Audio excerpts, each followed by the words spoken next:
Assalamualaikum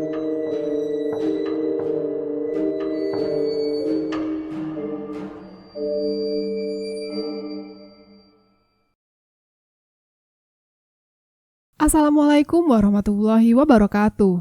Selamat datang di Durupadi Channel. Kali ini kita akan merangkum film horor Indonesia berjudul Makmum 1. Ya, memang film Makmum sendiri sudah punya sequel sampai Makmum 2 loh. Film ini terinspirasi dari kisah nyata. Film Makmum 1 ini diadaptasi dari film pendek karya Riza Pahlavi dan rilis pada 15 Agustus 2019. Film Makmum Indonesia diproduksi oleh Blue Water Films, MD Picture, dan D Company, serta disutradarai oleh Hadrah Daeng Ratu. Ini adalah pertama kalinya bagi seorang Titi Kamal membintangi film horor. Langsung saja kita simak ceritanya.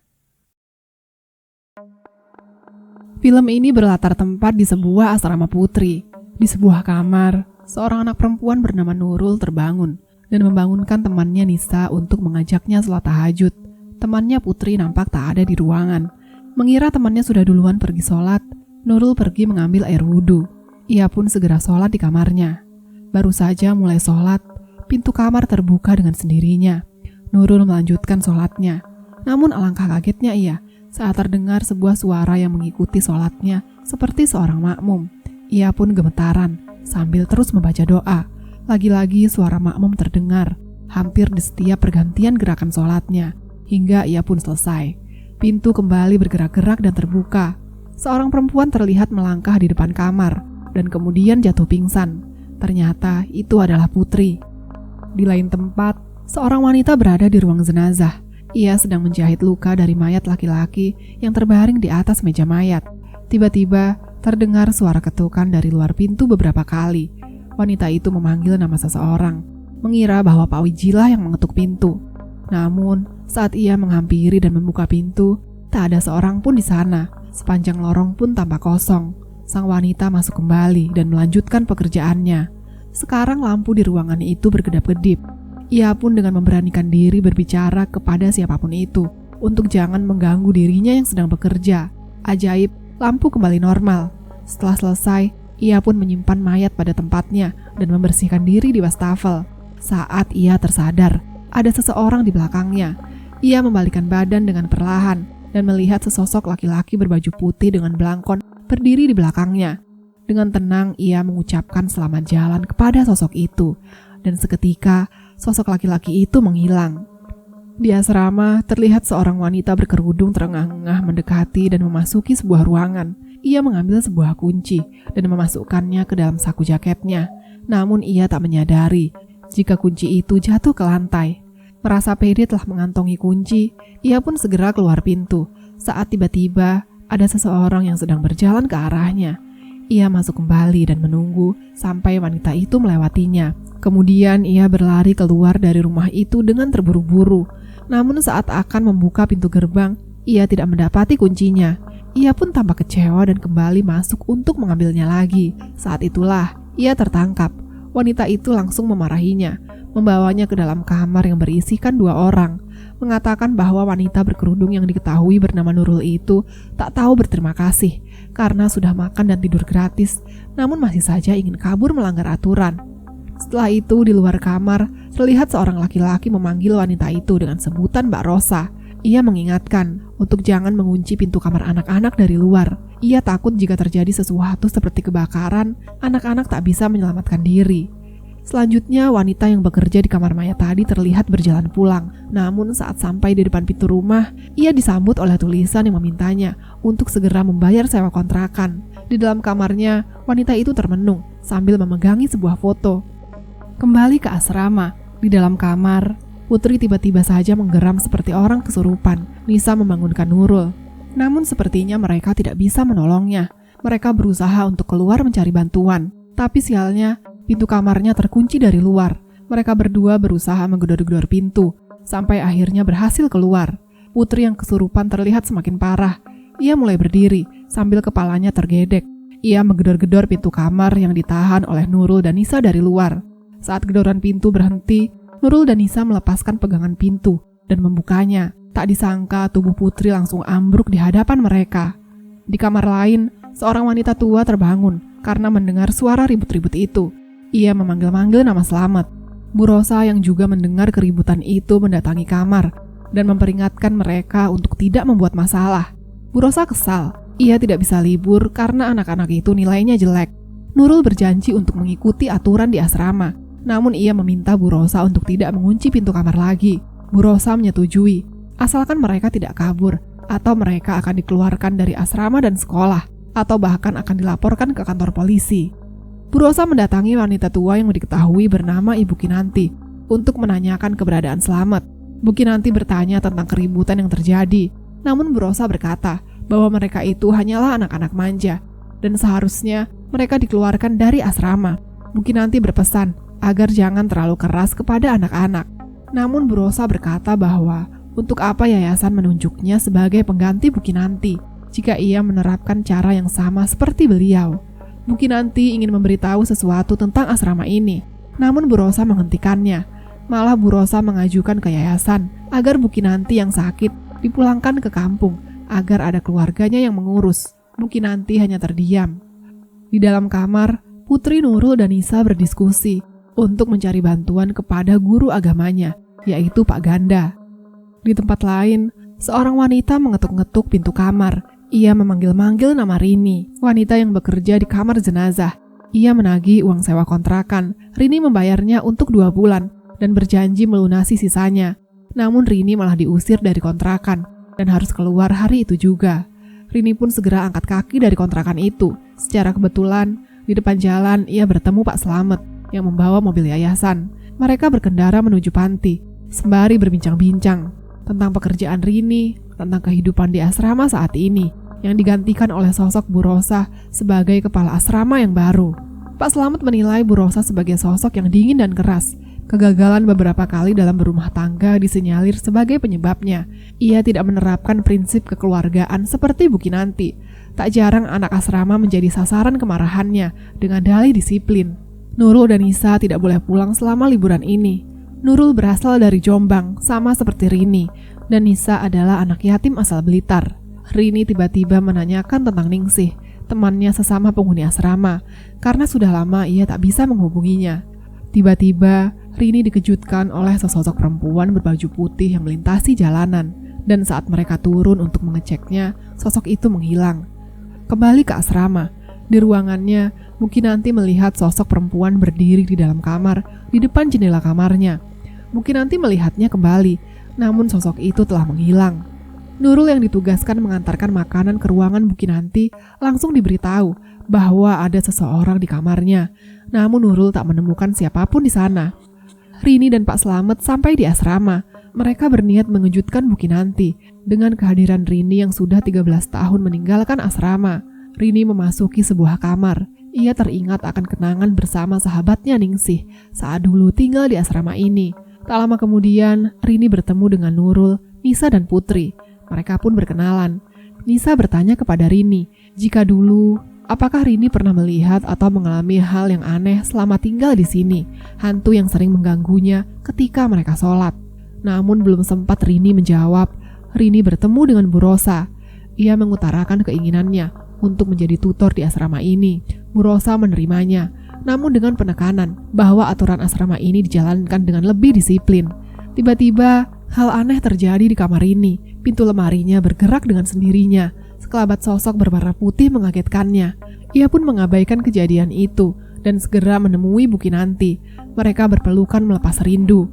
Pak Slamet memberitahu bahwa pita suara Bu Kinanti rusak lagi. Di luar, Nisa, Nurul, dan Putri membersihkan halaman panti. Rini menghampiri dan membantu mereka. Nisa mengatakan bahwa Bu Rosa tega kepada mereka karena membiarkan mereka mengerjakan semuanya. Namun Nurul mengingatkan untuk berhati-hati dalam berbicara. Putri menanyakan kondisi tangan Rini yang tampak tidak biasa. Rini mengatakan bahwa tangannya terbakar, namun ia tidak begitu ingat karena sadar-sadar sudah berada di rumah sakit dengan kondisi tangan dan badannya yang sudah terbalut kain. Obrolan mereka berhenti saat Bu Rosa memanggil anak-anak untuk menyiapkan makan siang. Rini heran dan bertanya, apakah Bu Rosa selalu bersikap seperti itu kepada mereka? Setelah mereka pergi, Rini melihat seorang wanita berbaju putih berjalan menuju pohon di halaman panti. Ia mengikutinya. Namun saat sampai di balik pohon tersebut, sosok itu menghilang. Tiba-tiba Nurul berlari memanggil Rini, memberitahu bahwa Putri kesurupan lagi. Dan ternyata memang benar, sosok pocong terlihat berada di atas tubuhnya. Putri akhirnya jatuh tak sadarkan diri. Rini menyarankan agar Putri dibawa ke puskesmas, namun Nurul meminta Pak Slamet untuk mencari Pak Ganda untuk membantu menyembuhkan Putri. Namun lagi-lagi Bu Rosa datang dan mengatakan tak perlu memanggil siapa-siapa. Ia tak percaya ada orang siang-siang kesurupan dan mengatakan bahwa Putri hanya pura-pura kesurupan agar ada alasan untuk istirahat. Rini bertanya, apakah mereka sering mengalami hal-hal seperti ini? Nurul mengiyakan, namun tak menyangka Rini akan mempercayainya. Rini berkata berdasarkan pengalamannya bahwa kita sengaja dipertemukan oleh mereka yang sudah tiada untuk berkomunikasi, menyampaikan pesan kepada orang yang mereka sayangi. Tak ada sesuatu terjadi tanpa adanya sebab. Rini meminta kepada Nurul untuk dipertemukan dengan Pak Ganda. Rini pun mendatangi Pak Ganda seorang diri, dan ternyata Pak Ganda dan Rini sudah saling mengenal. Mereka adalah teman sejak kecil. Rini menceritakan gangguan yang sering dialami anak-anak asrama. Ini terjadi sejak mereka masuk asrama, dan seringnya saat mereka sedang sholat. Makanya mereka menyebutnya dengan hantu makmum. Namun saat liburan, kemunculannya jadi sering dan agresif. Ustadz Ganda menjelaskan jika memang ada setan yang khusus mengganggu orang sholat. Ada jin, setan, dan iblis yang bisa mengganggu manusia agar kita tidak taat pada ajaran Allah. Dan gangguan-gangguan yang dialami anak-anak di asrama bisa terus terjadi bila iman kita tidak kuat. Gangguannya bermacam-macam. Bisa saja lupa rakaat sholat karena sholat tidak khusyuk. Saat itu terlihat Ustadz Ganda sedang mengimami sholat. Di belakangnya berdiri makmum yang sangat banyak. Namun setelah selesai sholat, ia kaget karena saat menengok ke belakang, ternyata tidak ada makmum satupun. Tidak ada siapapun, padahal tadi terdengar ramai suara makmum. Rini meminta Ustadz Ganda untuk ke asrama. Namun Ustadz Ganda meminta Rini menghubunginya jika terjadi sesuatu. Bu Kinanti mencoba berbicara kepada Rini melalui tulisan. Ia memintanya menjadi kepala asrama. Namun mereka tidak sadar Bu Rosa melihatnya. Tiba-tiba tangan Bu Kinanti sulit digerakkan. Sebuah tangan seram menarik tangannya yang sedang menulis. Bu Kinanti seketika tak sadarkan diri. Di dalam kamar, Nisa membangunkan Nurul untuk menemaninya mandi dan mengajak sholat Isya berjamaah. Tapi karena Nurul mengantuk, ia pun melanjutkan tidurnya dan menyuruh Nisa untuk minta ditemani oleh Putri saja. Tiba-tiba Nisa melihat Putri ke arah kamar mandi. Ia pun segera mengikuti Putri. Merasa mendapatkan teman mandi, Nisa pun masuk kamar mandi dan memanggil Putri. Namun yang dilihatnya adalah sosok bayangan hitam yang menyeramkan. Nisa pun berteriak ketakutan. Nurul, Putri, dan Rini yang mendengar teriakan Nisa segera datang menolongnya. Setelah itu Rini segera menelpon Ustadz Ganda. Bu Rosa datang dan memarahi anak-anak, namun Rini membalasnya dengan menjelaskan bahwa anak-anak menghadapi masalah yang serius. Di kamarnya, Bu Kinanti terbangun ketakutan di tengah malam. Seketika di atas tubuhnya ada sesosok pocong berbaju putih yang menghadap wajahnya, memasukkan tetesan darah ke dalam mulutnya. Hal ini menandakan bahwa makhluk itu merasuki Bu Kinanti. Rini sedang sholat di musola, saat tiba-tiba ada suara yang mengikuti ucapannya, seperti seorang makmum. Dengan gemetaran ia pun melanjutkan sholatnya. Saat selesai sholat, ia lebih kaget lagi. Ternyata si hantu sudah ada di hadapannya. Pak Slamet memanggil Rini untuk melihat Bu Kinanti. Sementara itu, Bu Kinanti yang lumpuh tampak berdiri tegap menghampiri kamar Bu Rosa dan segera mencekiknya. Bu Kinanti tak sadarkan diri dan Bu Rosa seperti orang kesurupan.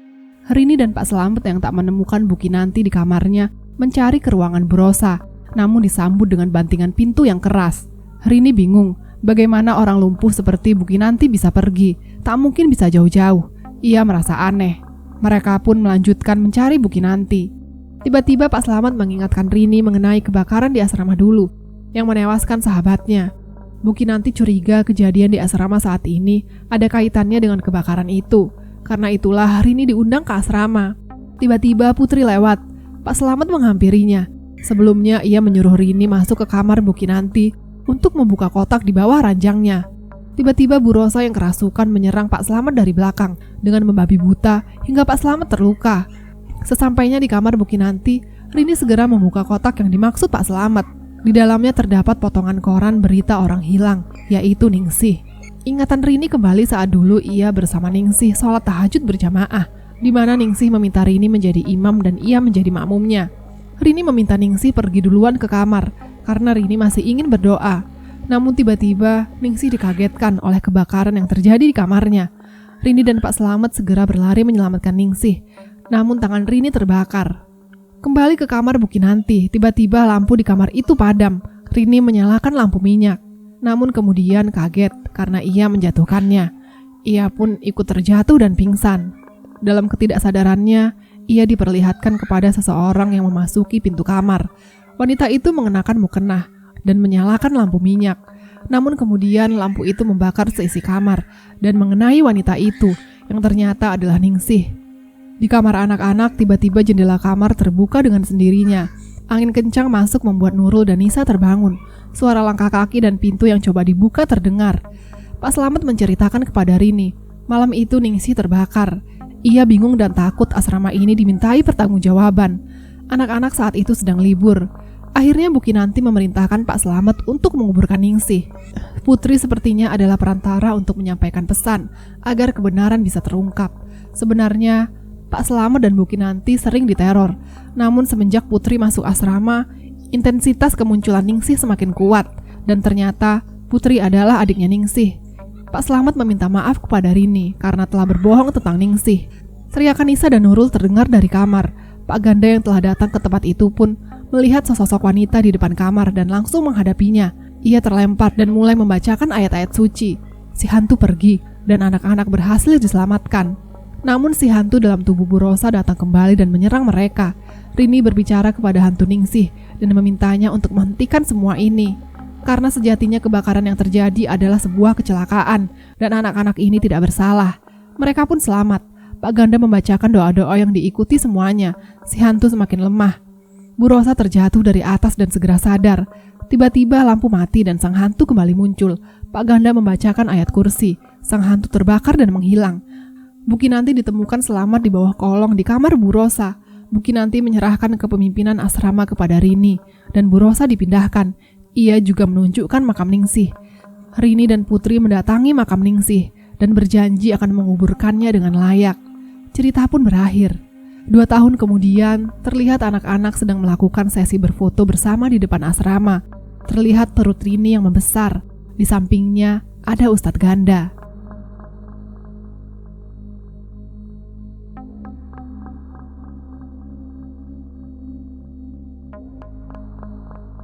Dan tidaklah aku menciptakan jin dan manusia, melainkan supaya mereka menyembahku. Quran Surat Az-Zariyat ayat 56.